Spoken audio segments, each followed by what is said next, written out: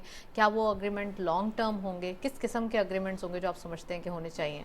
देखिए जनाब, जो अभी फातमी साहब ने फरमाया कि 80 लोगों का वफादार है, ये एक बहुत बड़ी बात है, ठीक है। और हमको उनको रेड कारपेट इस्तकबाल करना चाहिए उनका हमें। और बात ये सिर्फ डेफर पेमेंट के हवाले से नहीं है, एक तरह से रशिया हमारी नेबरिंग कंट्रीज़ में से है और हमको इस मौके से भरपूर फ़ायदा उठाना चाहिए। अगर आप ये देखें आज से 30 साल 40 साल पहले चले जाएं आप ज़ौलक के ज़माने में या उधर, तो हमारा उनसे बार्टर ट्रेड बहुत बड़ी थी। रशिया से बहुत बड़ी बार्टर ट्रेड थी और वो बिल्कुल रॉ कंट्री थी जब वो उनका यूनाइटेड स्टेट जब अलग हुआ है मुख्तलिफ नवाज शरीफ साहब के ज़माने में, और बेतहाशा चीज़ें यहाँ से एक्सपोर्ट होती थी। फिर क्योंकि हमारे यहाँ प्रॉब्लम यह है कि हमारी जो जोग्राफियाई पोजीशन है वो ऐसी है कि वो हमारे लिए गले में हड्डी है कि अगर बहुत आइडियल है, बहुत आइडियल है, समटाइम्स ये हम सेंसिटिव हो एक तो जाती है। उससे भरपूर फायदा नहीं उठा सके, दूसरा कभी हमारी आए दिन पॉलिसीज चेंज होती हैं एड हॉक बेसिस के ऊपर। जैसे गवर्नमेंट आई पॉलिसी चेंज हो गई, कभी हमारा झुकाव अमेरिका, कभी रशिया, Government change, कभी policy ईरान, change, कभी यूएई। तो अगर हम इतनी बड़ी मार्केट को हमने इग्नोर किया हुआ है एक्सपोर्ट के लिए भी और इंपोर्ट के लिए भी, जो पेट्रोकेमिकल आइटम्स हैं, गैसेज हैं, जैसे रशिया पूरे यूरोप को गैस देता है और वो कहता है मैं आपका वॉल बंद कर दूंगा अगर आपने मुझे प्रॉब्लम की, जिससे सब लोग डरे हुए हैं।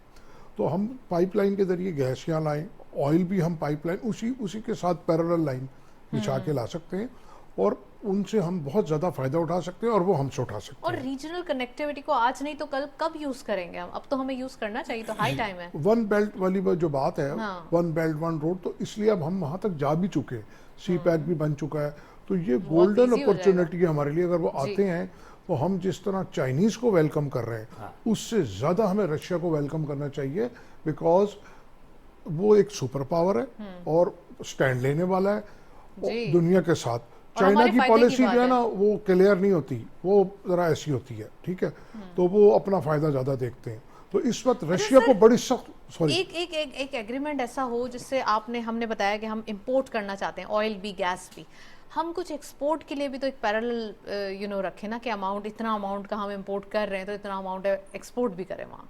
जी, मैंने आपसे ये फरमाया ना कि जैसे हम पहले इनसे बार्टर सिस्टम से काम करते थे रशिया का, या आज से 30-40 साल पहले, तो हमारा एक्सपोर्ट ज़्यादा थी वहाँ, इंपोर्ट कम थी।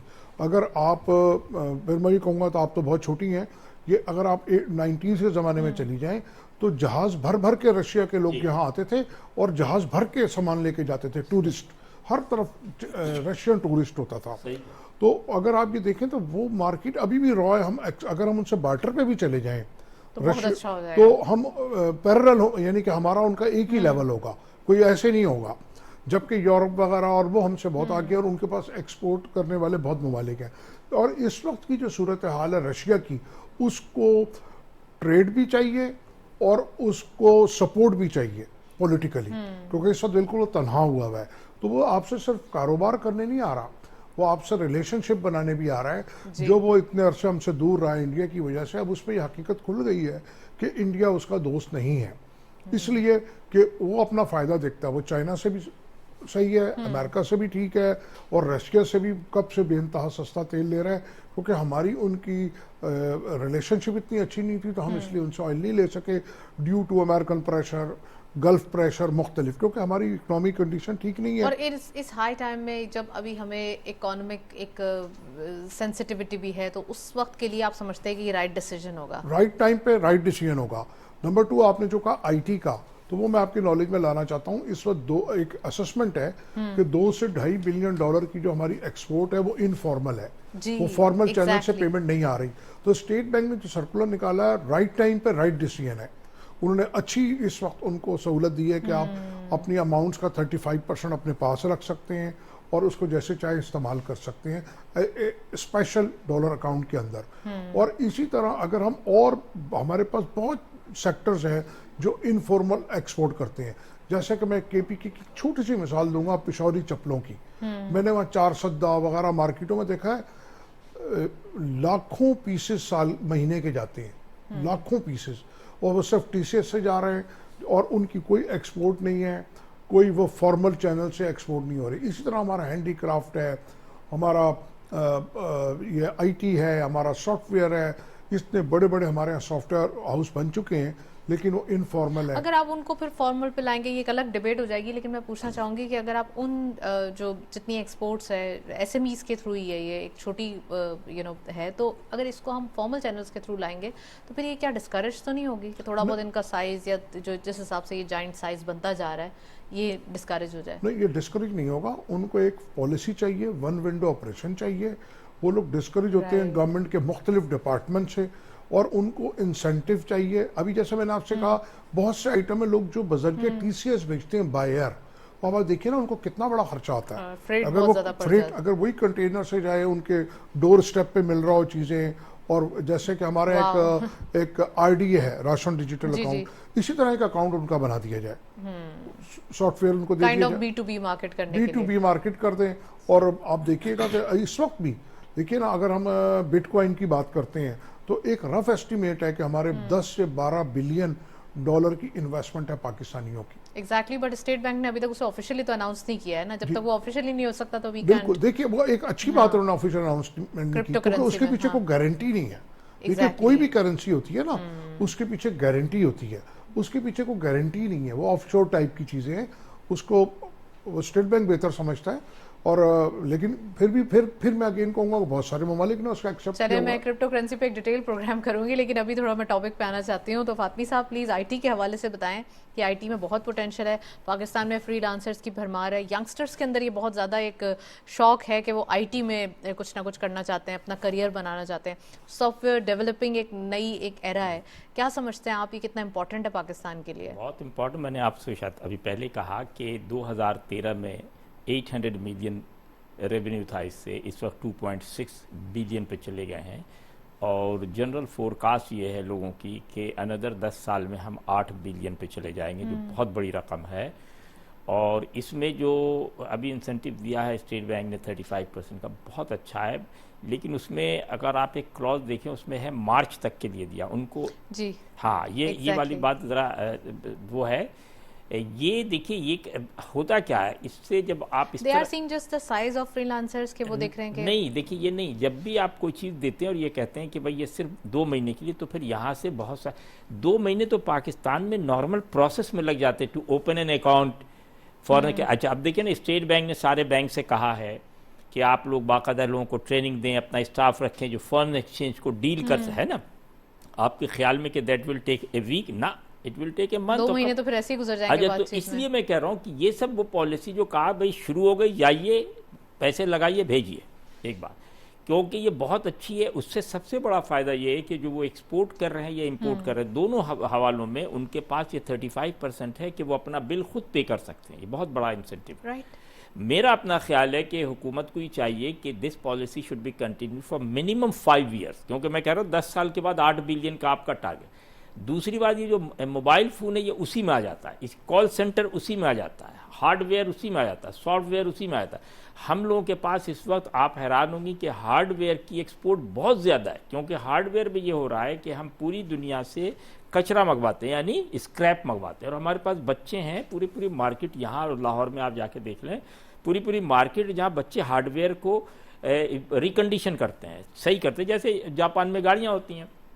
तो हमारे पास गोया हमें बिल्कुल कौड़ियों के मोल मिलता है, और ये बच्चे बड़ी मेहनत करके उसको सही करके आगे भेजते हैं, जिससे, क्योंकि देखिए अब एक और चीज़ समझ लिया, अब डाइवर्सिटी का ज़माना है। अब ये नहीं है कि जो रटे पीटे लोग हैं वहीं आप बैठ, कोई आपके पास मार्केट जो है यूरोप नहीं है, आपके पास मार्केट अफ्रीका उससे ज़्यादा फास्टेस्ट ग्रोइंग इकानमी है। आप जाएँ वहाँ, सोमालिया जाए, सूडान जाए, नाइजीरिया, बहुत सारी रिस्ट्रिक्शन है, बहुत सारी प्रॉब्लम भी है, लेकिन एट द सेम टाइम ये वो जगह हैं जहां आपके माल की खपत आसानी से हो सकती है बनिस्बत यूरोप लेकिन में। हमें अपने एक वो भी तो होता है ना कि फाइनेंशियल इश्यूज ना हो, हमें अपने पैसे टाइम पे मिल जाए। नहीं, वो तो हमें मिल, कोई- देखिए जब होता, जब आप सरकारी बैंक गारंटी पे जाती हैं, ऐसा कुछ भी नहीं होता पूरी दुनिया में। यहाँ से नाइजीरिया एक्सपोर्ट होता, कुछ भी नहीं, कोई परेशानी नहीं है, बहुत अच्छा। आपको सिर्फ नज़र रखनी है कि भाई आप जो माल, जो आपका क्लाइंट है वो सही है। ये आईटी को इनको इनकरेज करना चाहिए, इसमें पॉलिसीज़ को ज़्यादा लंबा करना चाहिए, परमानेंट करना चाहिए, और फॉरेन एक्सचेंज अकाउंट खोलने के लिए और आसानी देनी चाहिए लोगों को। अभी उन्होंने रखा है कि जो फॉरेन सिटीजन्स हैं जिनके पास नाइकॉप है, उसको दे रहे हैं ये, वो भी पाबंदी हटानी चाहिए, क्योंकि वाई नाई को भाई यहाँ का बंदा क्यों नहीं कर सकता? देखिए ना, मतलब इसका मतलब ये कि यहाँ आपने फिर इस तरह इनकरेज भी किया और डिस्करेज, इनकरेज इस तरह किया कि जो पाकिस्तानी ओवरसीज हैं वो आके काम करेंगे, वेरी गुड। डिस्करेज इस तरह किया कि जो लोकल बच्चे, आप बताइए यंगस्टर, अगर उस मैं आपको बहुत टेक्निकल बात कहूँ कि जो बच्चा बाहर निकल गया उसको तो दिलचस्पी नहीं यहाँ से, अरे अब यहाँ के बच्चों को देना ताकि वो इनकरेज हों, वो कहें भाई बाहर नहीं जाना, हमें बड़े आराम से हम बैठे, वो तो कनाडा के इमिग्रेशन के चक्कर में लगा हुआ है, तो आप क्यों करेगा यहाँ?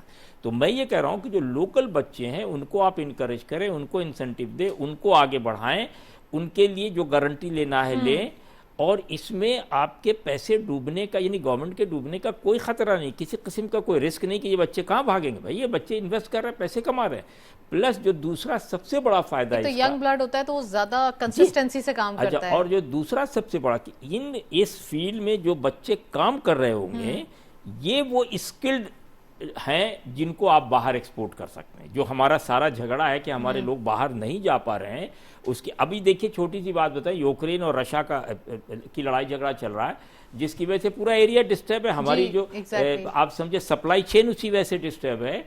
लेकिन आप ये भी देखें कि एट द सेम टाइम बहुत फायदा हो रहा है वेस्टर्न यूरोप को कि यहाँ से सारे बच्चे जो है भाग भाग के वहाँ जाए, रशिया से भी और यूक्रेन से भी, दोनों जगह से भाग रहे हैं, वो पोलैंड जा रहे हैं, कहीं और जा रहे हैं। तो इस तरह उनके पास गोया बहुत बहुत सारे ब्रेन, तो आपके पास ये मौके हैं कि आप इन बच्चों को अगर ट्रेन करेंगे तो यही बच्चे बाहर। अच्छा, फिर आपको पता है कि ये जो ऑनलाइन बिजनेस और इंटरनेट बिजनेस है, ये कोई जगह का मोहताज नहीं है, ये तो एक पॉकेट में टेलीफोन लेके सारे दुनिया में कारोबार, तो ये दुनिया में कहीं भी रहेंगे आप ही के लोग रहेंगे, आप ही का फायदा। तो मैं समझता हूँ ये करें, लेकिन it should be confirmed into long term कि भाई 5 साल 10 साल। कन्विंस्ड। जफर पराचा साहब प्लीज़ इसके ऊपर कमेंट कीजिए कि एक तो यहाँ पर ये देखा जा रहा है कि पॉलिसी रेट 23 को जो स्टेट बैंक ने स्केड्यूल दिया है, उस स्केड्यूल के मुताबिक 23 को अनाउंसमेंट होनी है। जो डिफरेंट एनालिटिकल व्यूज़ आ रहे हैं वो बहुत ज़्यादा उसमें ये देखा जा रहा है कि नेगेटिविटी, यानी कि 200 बिप्स या 100 बिप्स लाजमी बढ़ाए जाएंगे। इसके ऊपर प्लीज़ कुछ बताइए, लेकिन मैं आपसे पूछूंगी इस सेगमेंट के बाद।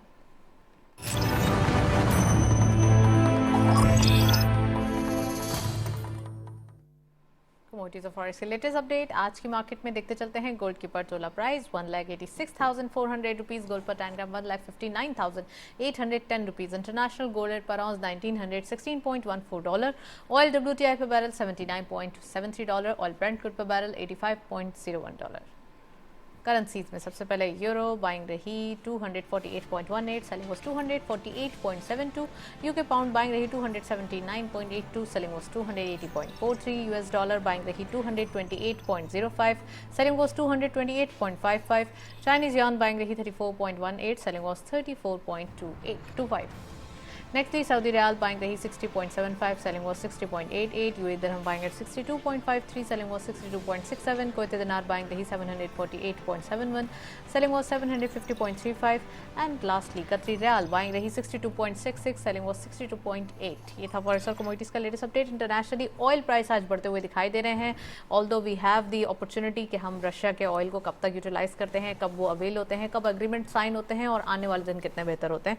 सो जफर साहब से मैं पूछती चलूँ, जफर साहब हम बात कर रहे थे डिफरेंट चीज़ों के बारे में, और ऑब्वियसली ये पॉलिसी रेट का जो एक इम्पैक्ट है वो बिजनेसेस के ऊपर फिर क्या होगा?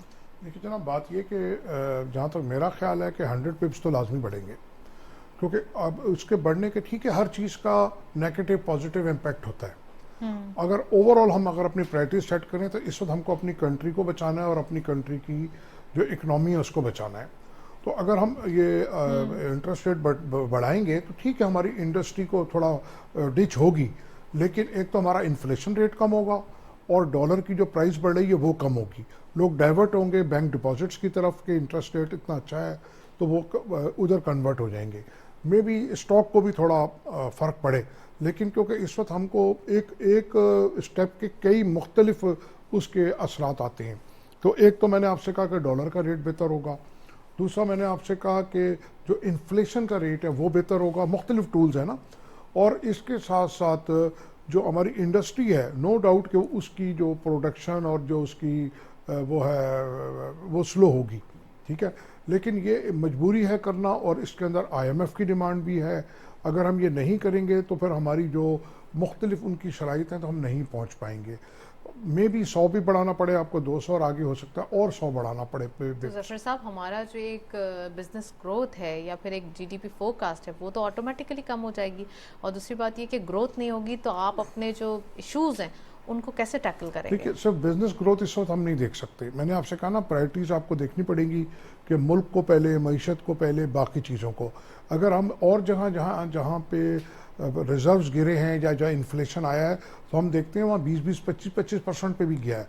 तुर्की की मिसाल ले लें, वहाँ पे इंटरेस्ट रेट हाँ। बहुत 35-40% तक भी गया है।